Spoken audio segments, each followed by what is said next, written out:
3 jours sous les eaux, 80% des œuvres détériorées sur les 3000, c'est un désastre culturel.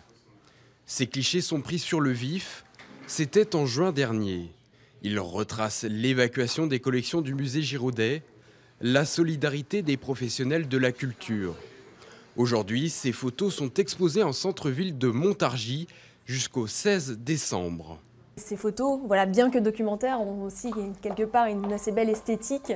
Donc c'était à la fois, voilà, à la fois l'aspect artistique, mais aussi l'aspect documentaire, et pouvoir quelque part mettre des images sur ce qui s'est passé, permettre de mieux comprendre ce qui s'est passé en ce début juin suite aux inondations du 31 mai.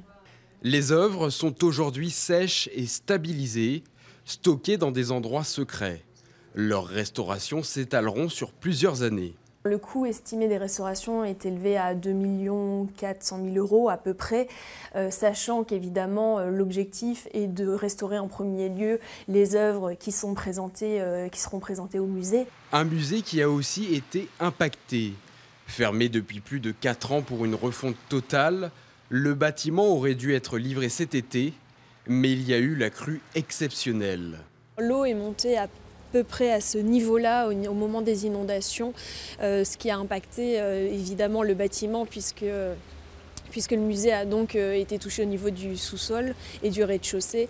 Les entreprises ont dû reprendre les travaux. Il y en aurait pour 1 million d'euros de réparation à la charge des entreprises et de leurs assureurs. Les travaux vont se poursuivre jusqu'en janvier et le musée devrait ouvrir au public fin 2017.